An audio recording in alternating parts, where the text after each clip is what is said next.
প্রথমেই জানিয়ে দিব বিদেশি জরিপে তারেকের হার, ভোটের আগে এগিয়ে গেল জামায়াত, চাঞ্চল্যকর তথ্যভাস। এবার নিজ দলের চাঁদাবাজির কথা স্বীকার করলেন তারেক রহমান। অতীতের অনিচ্ছাকৃত ভুলের জন্য দুঃখ প্রকাশ করে চাইলেন ভোট।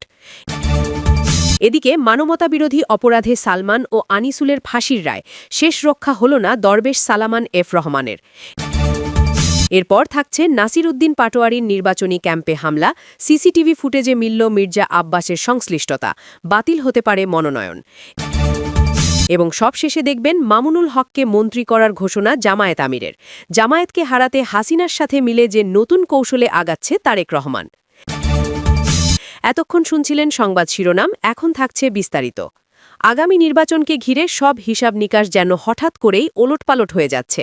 এতদিন ধরে আপনারা যা ভেবেছেন বা সামাজিক মাধ্যমে যে চিত্র দেখেছেন, বাস্তব মাঠ পর্যায়ের অবস্থা নাকি তার ঠিক উল্টো। ঢাকার ভিআইপি আসনগুলোতে বাংলাদেশের রাজনৈতিক ইতিহাসের অন্যতম বড় অঘটন ঘটতে যাচ্ছে বলে ইঙ্গিত মিলছে। তারেক রহমান কি আদৌ নিরাপদ অবস্থানে আছেন, নাকি নিজের ঘরের মাঠেই বড় ধাক্কার মুখে পড়তে যাচ্ছেন? এমন এক পরিস্থিতি তৈরি হচ্ছে যা কেউ কল্পনাও করেনি। আজকের এই ভিডিও আপনার রাজনৈতিক ভাবনার জগতে বড়সড় নাড়া দেবে, কারণ এখানে আলোচনা করা হবে সোচ্চার নামের একটি সংস্থার গোপন প্রি ইলেকশন জরিপ নিয়ে। এই সোচ্চার কিন্তু সাধারণ কোনো প্রতিষ্ঠান নয়।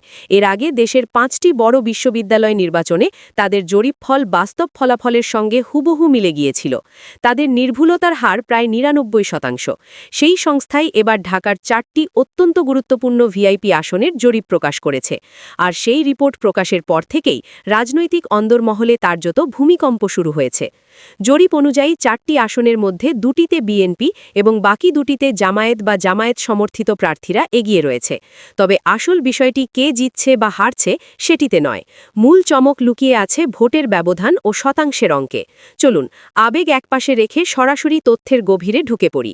প্রথমেই আসি ঢাকার সবচেয়ে হাই প্রোফাইল আসন, ঢাকা 17, অর্থাৎ গুলশন বনানী এলাকা। এটি পরিচিত অভিজাত ও এলিট শ্রেণীর আসন হিসেবে। এখানকার প্রার্থী স্বয়ং বিএনপির ভারপ্রাপ্ত চেয়ারম্যান তারেক রহমান। স্বাভাবিকভাবেই ধারণা ছিল এখানে তার জয় এক প্রকার নিশ্চিত, প্রতিদ্বন্দ্বিতা প্রায় নেই বললেই চলে। কিন্তু সোচ্চারের জরিপ বলছে ভিন্ন কথা। রিপোর্ট অনুযায়ী তারেক রহমান পাচ্ছেন 35% ভোট। তার ঠিক পেছনেই রয়েছেন স্বাধীনত প্রার্থী ডাক্তার খালিদুজ্জামান, যিনি পাচ্ছেন 32% ভোট। ব্যবধান মাত্র 3%। নিজের আসনে বিএনপির শীর্ষ নেতার এমন সামান্য লিড মানে তিনি কার্যত রেড জোনে অবস্থান করছেন। কেন এমন পরিস্থিতি? বিশ্লেষকদের মতে এর পেছনে রয়েছে 3টি বড় কারণ। প্রথমত, ডাক্তার খালিদুজ্জামানের ক্লিন ও গ্রহণযোগ্য ইমেজ। দ্বিতীয়ত, সাম্প্রতিক সময়ে তার বিরুদ্ধে রাষ্ট্রযন্ত্র ব্যবহার করে যে নোংরা অপপ্রচার ও ভিডিও লিকের চেষ্টা হয়েছে, সাধারণ ভোটাররা সেটাকে ভালোভাবে নেয়নি, বরং এটি বিএনপির জন্য উল্টো ক্ষতির কারণ হয়েছে। মানুষ ভিকটিমের প্রতি সহানুভূতিশীল হয়েছে। তৃতীয়ত, তারেক রহমানের কিছু সাম্প্রতিক মন্তব্য, যেমন শেখ হাসিনার পরিবারকে রাজনীতিতে আনা বা চট্টগ্রামকে বাণিজ্যিক রাজধানী করার ঘোষণা, ভোটারদের মধ্যে মিশ্র প্রতিক্রিয়া সৃষ্টি করেছে। জরিপ বলছে আগামী কয়েকদিনে বিএনপি যদি সামান্য ভুলও করে, তাহলে এই 3% ব্যবধান মুছে গিয়ে তারেক রহমান পরাজিত হতে পারেন। এটি তার জন্য একটি বড় সতর্ক সংকেত। এবার আসি ঢাকা 15, অর্থাৎ মিরপুর আসনে। এখানে তেমন কোনো নাটক নেই, বরং রয়েছে একতরফা আধিপত্য। এই আসনে জামায়াতে ইসলামের আমির ডক্টর শফিকুর রহমান স্পষ্ট ব্যবধানে এগিয়ে আছেন। জরিপ অনুযায়ী তিনি পাচ্ছেন 39% ভোট, আর তার নিকটতম প্রতিদ্বন্দ্বী বিএনপির শফিকুল ইসলাম মিল্টন পাচ্ছেন 30%, অর্থাৎ 9%-এর শক্ত ব্যবধান। নির্বাচনের এত কাছাকাছি সময়ে এই গ্যাপ পূরণ করা বিএনপির জন্য প্রায় অসম্ভব। সম্প্রতি ডক্টর শফিকুর রহমানের সমর্থনে নারীদের বিশাল মিছিল দেখা গেছে, যেখানে 10,000-এরও বেশি নারী অংশ নিয়েছেন। এটি প্রমাণ করে মিরপুর এখন জামায়াতের জন্য কার্যত একটি সেফ জোন। তার ব্যক্তিগত ভদ্র ও নম্র ইমেজ এবং জামায়াতের সুশৃঙ্খল প্রচারণা এখানে বড় ফ্যাক্টর হয়ে উঠেছে। দর্শক, বাকি 2টি আসনের হাড্ডাহাড্ডি লড়াই ও জরিপের পেছনের আসল মনস্তত্ত্ব নিয়ে কথা বলবো। তার আগে ছোট্ট একটি অনুরোধ, আপনি যদি সত্য সাহসের সঙ্গে খবর জানতে চান, তাহলে এখনই আমাদের চ্যানেল সাবস্ক্রাইব করে বেল আইকনে চাপ দিন। চলুন এবার ঢাকা 13 আসনে। এখানে লড়াই জমে উঠেছে। একদিকে বিএনপি সমর্থিত ববি হাজ্জাজ, অন্যদিকে খেলাফত মজলিস ও জামায়াত সমর্থিত মাওলানা মামুনুল হক। জরিপ অনুযায়ী ববি হাজ্জাজ পাচ্ছেন 37% ভোট, আর মামুনুল হক পাচ্ছেন 34%। দেখলে মনে হতে পারে ববি এগিয়ে, কিন্তু এখানেই আছে জরিপের সবচেয়ে বড় টুইস্ট। বিশ্লেষকদের মতে এখানে কাজ করছে সাইলেন্ট ভোটার ফ্যাক্টর। মাদ্রাসা ব্যাকগ্রাউন্ড বা রক্ষণশীল ভোটাররা সাধারণত রাস্তায় দাঁড়িয়ে জরিপকারীদের সঙ্গে কথা বলতে চান না, ফলে সাধারণ জরিপে তাদের সংখ্যা কম ধরা পড়ে। কিন্তু ভোটের দিন তারাই নীরবে ব্যালট বাক্সে বড় প্রভাব ফেলেন। তাই মামুনুল হকের 34% ভোট বাস্তবে 40% গিয়ে ঠেকতে পারে। এখানে 2-3% ব্যবধান আসলে কোনো ব্যবধানই নয়, এটি একেবারে নেক টু নেক ফাইট। চতুর্থ আসন ঢাকা 11। এখানেও রয়েছে চমক।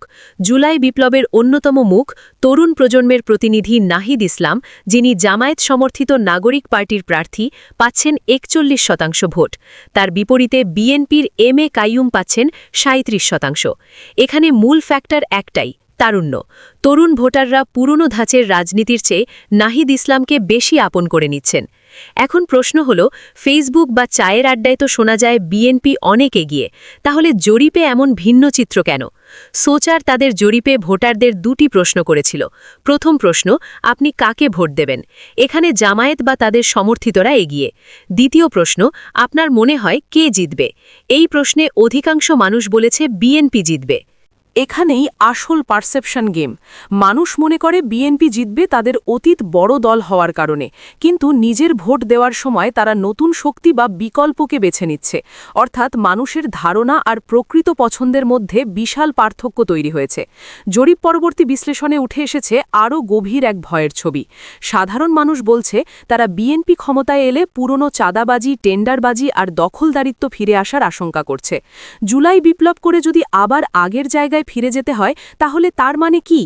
মানুষ শান্তি ও নিরাপত্তা চায়। তারা দেখছে জামায়াতের নেতারা ক্ষমা ও সংশোধনের ভাষায় কথা বলছেন, কর্মীরা রক্ত দিচ্ছে, প্রতিপক্ষকে মারছে না। নেতার চরিত্রই দলের চরিত্র নির্ধারণ করে।